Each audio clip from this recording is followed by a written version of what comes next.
성경 마르코 복음서 14장 예수님을 죽일 음모를 꾸미다. 마태 26, 1-5, 루카 22, 1-2, 요한 11, 45-53. 1. 파스카와 무교절 이틀 전이었다. 수석 사제들과 율법 학자들은 어떻게 하면 속임수를 써서 예수님을 붙잡아 죽일까 궁리하고 있었다. 2. 그러면서 백성이 소동을 일으킬지 모르니 축제 기간에는 안 된다. 하고 말하였다. 어떤 여자가 예수님의 머리에 향유를 붓다. 마태 26, 6-13, 요한 12, 1-8. 3. 예수님께서 베타니아에 있는 나병 환자 시몬의 집에 계실 때의 일이다. 마침 식탁에 앉아 계시는데 어떤 여자가 값비싼 순 나르드 향유가 든 옥합을 가지고 와서 그 옥합을 깨뜨려 그분 머리에 향유를 부었다. 4. 몇 사람이 불쾌해하며 저희끼리 말하였다. 왜 저렇게 향유를 허투루 쓰는가? 5. 저 향유를 300데나리온 이상에 팔아 그 돈을 가난한 이들에게 나누어 줄 수도 있을 터인데 그러면서 그 여자를 나무랐다. 6. 예수님께서 이르셨다. 이 여자를 가만두어라. 왜 괴롭히느냐? 이 여자는 나에게 좋은 일을 하였다. 7. 사실 가난한 이들은 늘 너희 곁에 있으니 너희가 원하기만 하면 언제든지 그들에게 잘해줄 수 있다. 그러나 나는 늘 너희 곁에 있지는 않을 것이다. 8. 이 여자는 자기가 할 수 있는 일을 하였다. 내 장례를 위하여 미리 내 몸에 향유를 바른 것이다. 9. 내가 진실로 너희에게 말한다. 온 세상 어디든지 복음이 선포되는 곳마다 이 여자가 한 일도 전해져서 이 여자를 기억하게 될 것이다. 유다가 예수님을 배신하아. 마태 26, 14-16, 루카 22, 3-6. 10. 12 제자 가운데 하나인 유다 이스카리옷이 예수님을 수석 사제들에게 팔아넘기려고 그들을 찾아갔다. 11. 그들은 그의 말을 듣고 기뻐하며 그에게 돈을 주기로 약속하였다. 그래서 유다는 예수님을 넘길 적당한 기회를 노렸다. 최후의 만찬을 준비하다. 마태 26, 17-19, 루카 22, 7-13. 12. 무교절 첫날 곧 파스카 양을 잡는 날에 제자들이 예수님께 스승님께서 잡수실 파스카 음식을 어디에 가서 차리면 좋겠습니까? 하고 물었다. 13. 그러자 예수님께서 제자 2사람을 보내며 이르셨다. 도성 안으로 가거라. 그러면 물동이를 메고 가는 남자를 만날 터이니 그를 따라가거라. 14.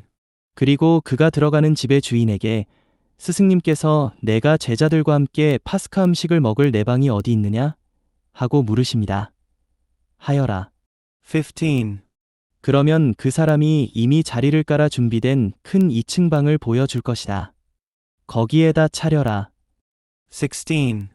제자들이 떠나 도성 안으로 가서 보니 예수님께서 일러주신 그대로였다. 그리하여 그들은 파스카 음식을 차렸다. 제자가 배신할 것을 예고하시라.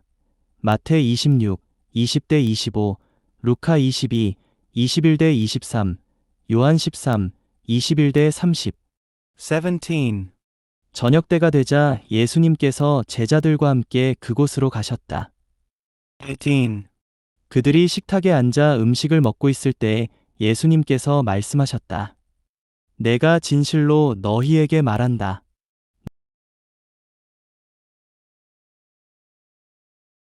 너희 가운데 한 사람, 나와 함께 음식을 먹고 있는 자가 나를 팔아넘길 것이다.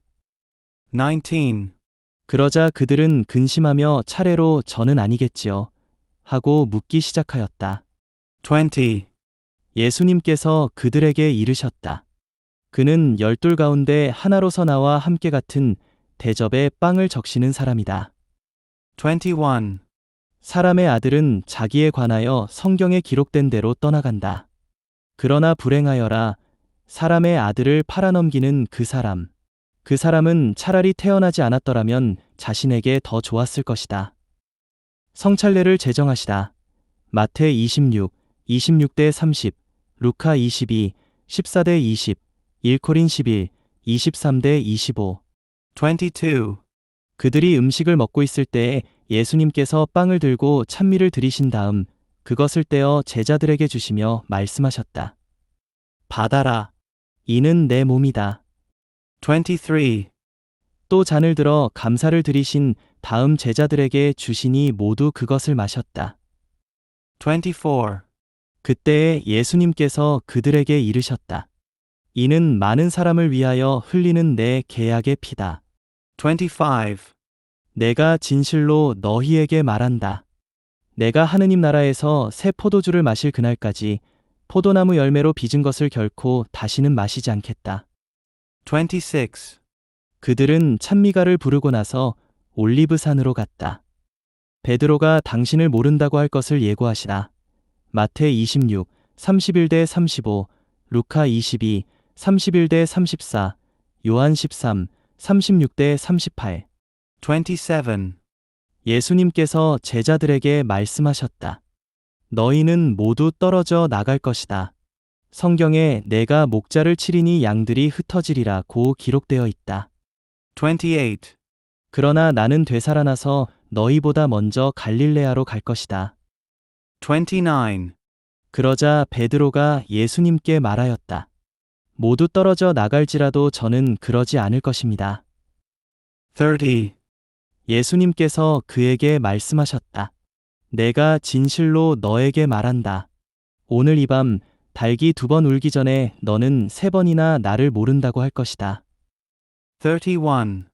그러자 베드로가 더욱 힘주어 장담하였다. 스승님과 함께 죽는 한이 있더라도 저는 결코 스승님을 모른다고 하지 않겠습니다. 다른 이들도 모두 그렇게 말하였다. 겟세마니에서 기도하시라.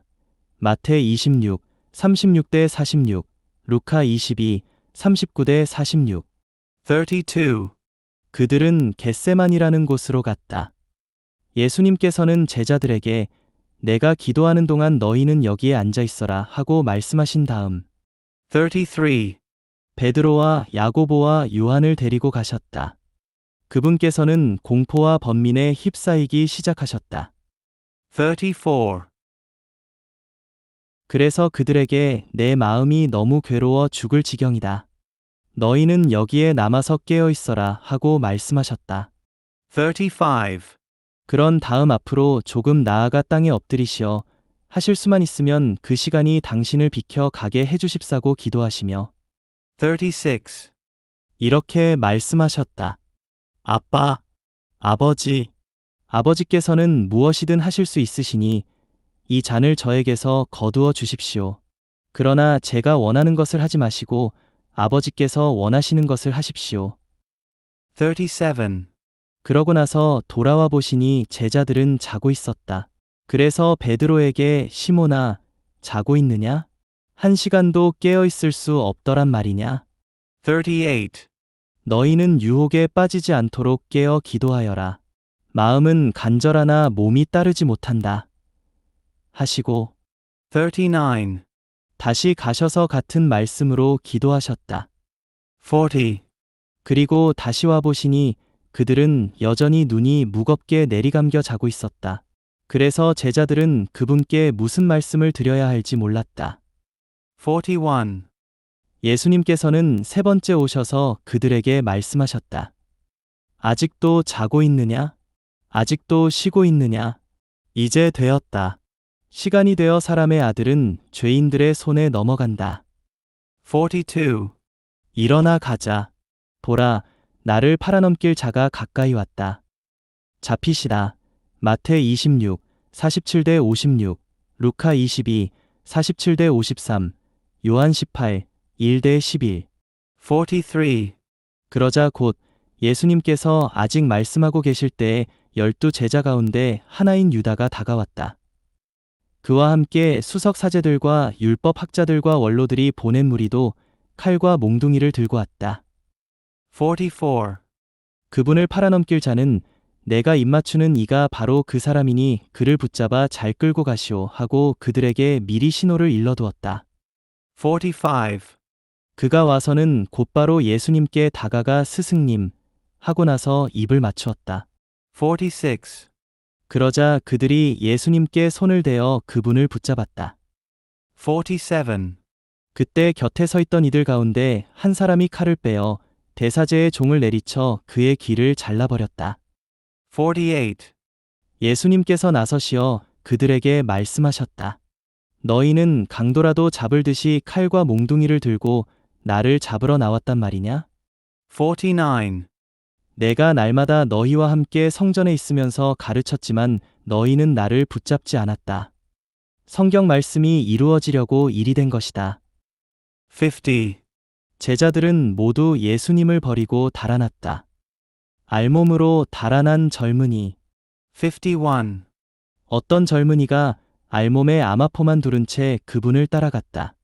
사람들이 그를 붙잡자 52. 그는 아마포를 버리고 알몸으로 달아났다. 최고의회에서 신문을 받으시라. 마태 26, 57-66, 루카 22, 54.66-71, 요한 18, 12-14, 19-24. 53. 그들은 예수님을 대사제에게 끌고 갔다. 그러자 수석 사제들과 원로들과 율법학자들이 모두 모여왔다. 54.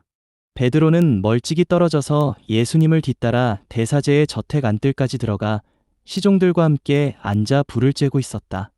55. 수석 사제들과 온 최고의회는 예수님을 사형에 처하려고 그분에 대한 증언을 찾았으나 찾아내지 못하였다. 56.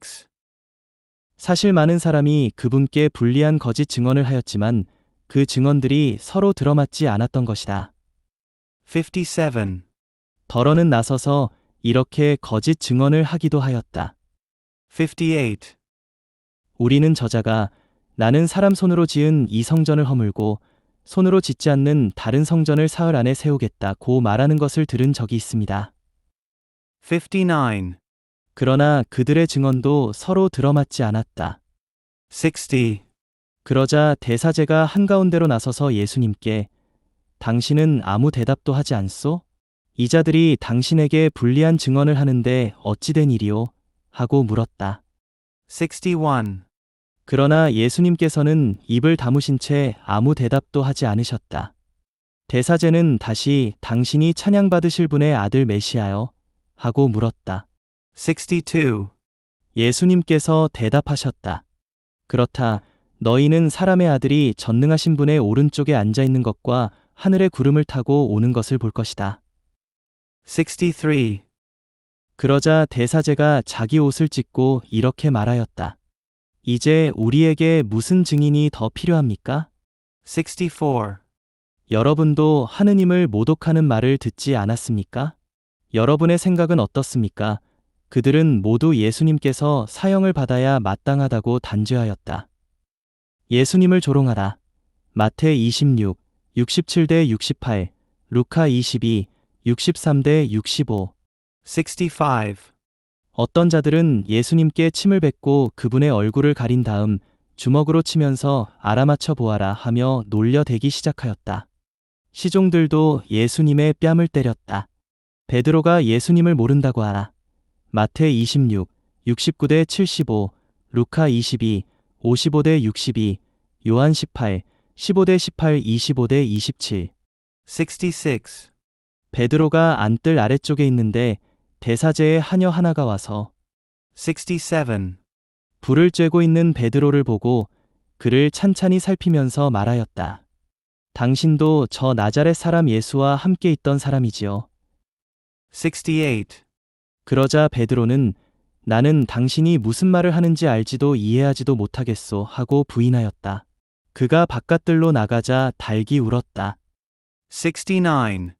그 하녀가 베드로를 보면서 곁에 서 있는 이들에게 다시 이 사람은 그들과 한패예요 하고 말하기 시작하였다. 70. 그러나 베드로는 또 부인하였다. 그런데 조금 뒤에 곁에 서 있던 이들이 다시 베드로에게 당신은 갈릴레아 사람이니 그들과 한패임에 틀림없소 하고 말하였다. 71. 베드로는 거짓이면 천벌을 받겠다고 맹세하기 시작하며 나는 당신들이 말하는 그 사람을 알지 못하오 하였다. 72. 그러자 곧닭이 두 번째 울었다. 베드로는 예수님께서 닭이 두 번 울기 전에 너는 세 번이나 나를 모른다고 할 것이다. 하신 말씀이 생각나서 울기 시작하였다.